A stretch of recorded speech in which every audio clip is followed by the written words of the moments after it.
খাওয়ার জন্য। প্রথম থেকে শেষ পর্যন্ত আমি এই উপস্থাপনাটা আপনার সামনে তুলে ধরলাম। আপনারা অবশ্যই বাড়িতে ট্রাই করবেন আর এতক্ষণ আমার সঙ্গে থাকুন।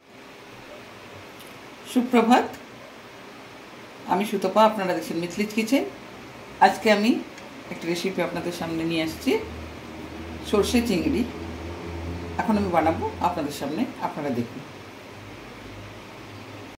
একটু ইনগ্রিডিয়েন্টস বলে দিই। অন্যান্য দিনের মতো চিংড়ি মাছ নিয়েছি, এখানে 250 গ্রাম চিংড়ি মাছ আছে।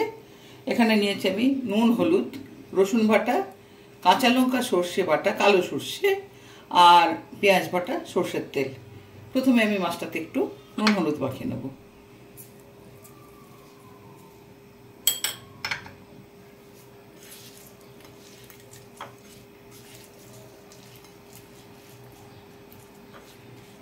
মাছটা আমি ছাড়িয়ে পরিষ্কার করে নিয়েছিলাম। মাঝখানে একটু সরু সুতোর মতো থাকে, যেটা শরীরে খুবই ক্ষতিকারক, সেটাও আমি বের করে ফেলে দিয়েছি।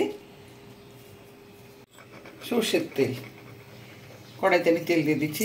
একেবারে তরকারি পরিমাণ মতো যতটা তেল লাগবে সেটাই দিয়ে দিলাম।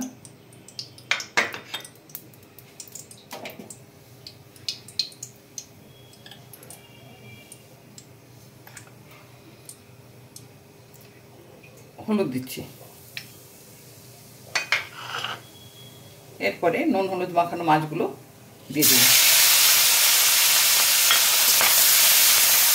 এটা সঙ্গে সঙ্গে নাড়তে লাগবে। মাছটা না নাড়লে ছোটো হয়ে যায় চিংড়ি মাছটা, সঙ্গে সঙ্গে নাড়তে লাগবে, তাহলে মাছটা ছোটো হবে না বা জুস করে যাবে না। আগেও বলেছিলাম, এখন আবার করে দিলাম। চিংড়ি মাছ দেওয়ার সঙ্গে সঙ্গে ভালো করে একটু নেড়ে দিতে হবে।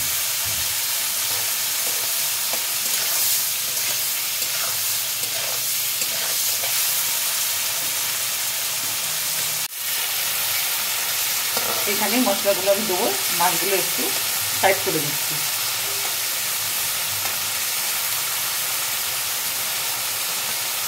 প্রথমে দিয়ে দিচ্ছি রসুন বাটা,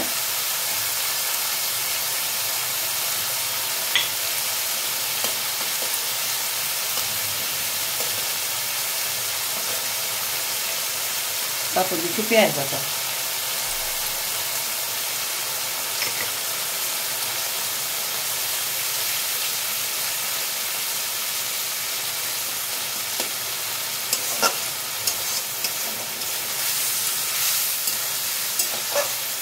আমি আস্তে আস্তে মাছের সঙ্গে কষতে থাকবো মশলাটা।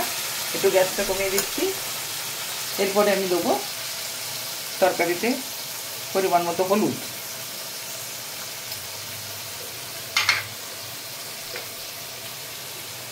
দিচ্ছি লবণ। এবার একটু ঢাকা দিয়ে দিচ্ছি।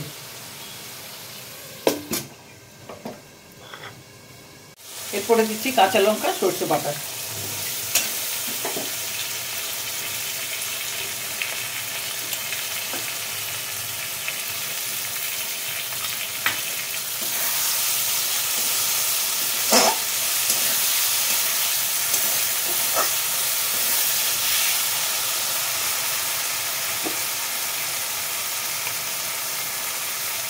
দিচ্ছি গরম মশলা,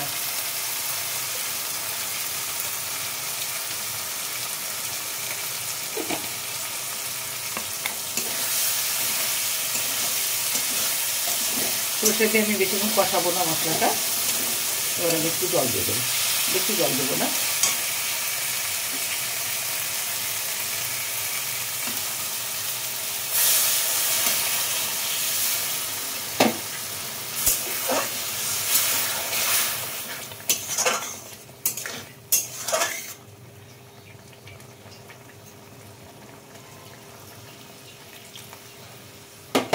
এরপরে ঢাকা দিয়ে দিচ্ছি। তরকারিটা কীরকম অবস্থায় আছে,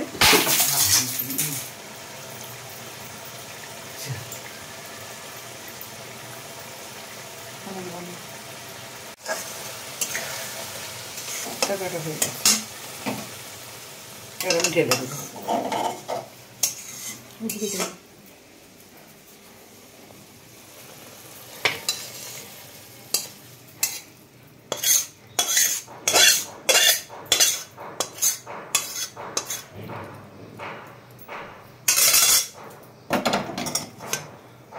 সরষে চিংড়ি পুরোপুরিভাবে তৈরি হয়ে গেছে খাওয়ার জন্য। প্রথম থেকে শেষ পর্যন্ত আমি এই উপস্থাপনাটা আপনার সামনে তুলে ধরলাম। আপনারা অবশ্যই বাড়িতে ট্রাই করবেন। আর এতক্ষণ আমার সঙ্গে থাকার জন্য অসংখ্য অসংখ্য ধন্যবাদ। টাটা।